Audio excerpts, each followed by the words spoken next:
Et à 6h35 en ce jeudi 6 octobre 2011, c'est l'heure de l'essai du jour et de la revue du jour avec Jacques Munier. Bonjour Jacques. Bonjour Marc, bonjour à tous. Gros programme ce matin, je vois. 2 livres, Guillaume Chauvin, Rémi Hubert, Aucun détournement chez Alia.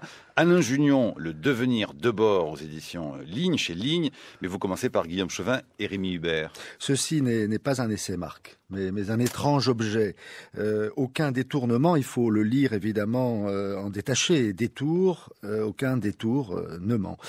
Et tout comme le tableau de Magritte, il s'agit d'une interrogation sur les pouvoirs de l'image et de la représentation portée par un texte constitué de citations, un montage d'extraits séparés par des slash, mais qui aboutit à un récit linéaire, une sorte de manifeste en acte du détournement.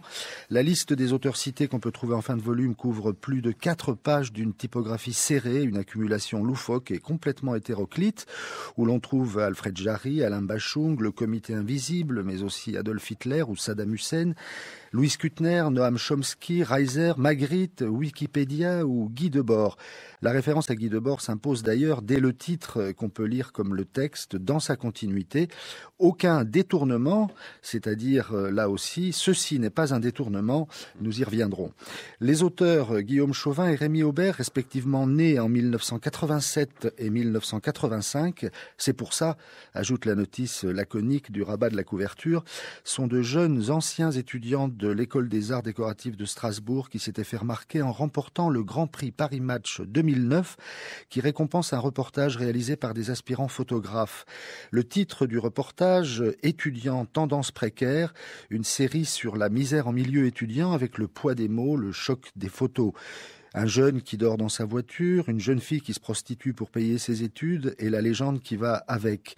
Le reportage complaisant et voyeur à souhait est publié dans Paris Match, mais le jour de la remise du prix à la Sorbonne, les lauréats révèlent la supercherie. Le reportage est complètement bidonné, c'est un vrai roman photo. Nous avons construit des mises en scène sur des codes photographiques reconnus, déclarent les impétrants, et proposons une interprétation de la réalité construite, maîtrisée, au même titre que photographie et information interprètent des réalités. Notre démarche est une tentative de remise en question des rouages d'un discours médiatique qui a pour ingrédient la complaisance et le voyeurisme dans la représentation de la détresse, et d'achever leur déclaration par un appel à éveiller les consciences et l'affirmation que la photographie est une subjectivité qui se doit d'être responsable. Aussitôt destitués de leur prix, nos 2 auteurs qui agissent en binôme ont poursuivi avec des mots leur entreprise de détournement. Dans un style vif et heurté, ils alignent les citations dont chacune est identifiée en bas de page et je cite à mon tour, en révélateur et fixateur d'une langue dont la syntaxe est l'ensemble des détours nécessaires, un fruit défendu par la plume d'une souris sans fil, genre balle dans le combat d'un grand détournement d'Adolphe à Zebda. Vous aurez reconnu Louis Daguerre, Gilles Deleuze, Moïse, Fernando Pessoa et non pas Guy Debord, mais Michel Hazanavicius et Dominique Mézeret, les auteurs du film La classe américaine, le grand détournement, un montage comique d'extraits de grands films américains doublés par les voix d'Alain Chabat, Dominique Farrugia ou Jean-Yves Lafesse. Vous voyez le genre, Marc, vous avez vu peut-être ce film.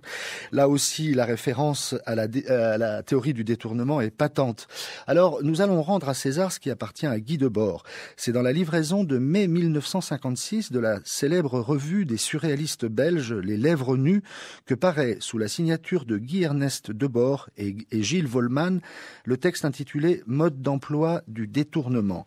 On y apprend que tous les moyens d'expression ainsi que l'héritage littéraire et artistique de l'humanité doivent être utilisés à des fins de propagande partisane. Je cite, « Tous les éléments pris n'importe où peuvent faire l'objet de rapprochements nouveaux. Et il convient même, j'ajoute, et je cite encore, de truquer de toutes les manières que l'on jugera bonnes ce que les imbéciles s'obstinent à nommer des citations. » Dans cette perspective, le plagiat est réhabilité dans les termes fameux de Lautréamont parce que le progrès l'implique. Là, je ne cite plus, mais suivez mon regard, le message est passé dans un détour du détournement pour ceux qui se rendent aujourd'hui coupables d'abus de biens culturels et d'enrichissement personnel. La distinction est faite entre détournement mineur et détournement abusif, et s'ensuivent 4 lois du détournement dont je vais citer, comme un imbécile, la première, pour notre édification à tous, c'est l'élément détourné le plus lointain qui concourt le plus vivement à l'impression d'ensemble, comme dans ce montage relatif à la guerre d'Espagne où la phrase au sens le plus révolutionnaire est une réclame pour une marque de rouge à lèvres. Les jolies lèvres ont du rouge. La lumière du détournement se propage en ligne droite. On voit que ce théorème s'applique à nos auteurs, de même qu'à un philosophe répondant du nom d'Alain Junion qui publie aux éditions Ligne un petit livre au titre prémonitoire, Le devenir de bord. Il est facile de constater que les analyses de l'auteur de la Société du spectacle trouvent une illustration exponentielle aujourd'hui depuis sa mort en 1994. Mais Alain Junion les applique à ce qu'il appelle la restauration sarkozienne, appelant à une voie de fait, un acte politique, un délit de terrorisme intellectuel. Alors vous voyez, Marc, vous l'entendez, sur l'air d'Eugène Pottier, on l'a tué à coups de chasse-peau, à coups de mitrailleuse et roulé avec son drapeau dans la terre argileuse. Tout ça n'empêche pas, Nicolas, que la commune n'est pas morte. Et là, aucun détournement, c'est la version originale.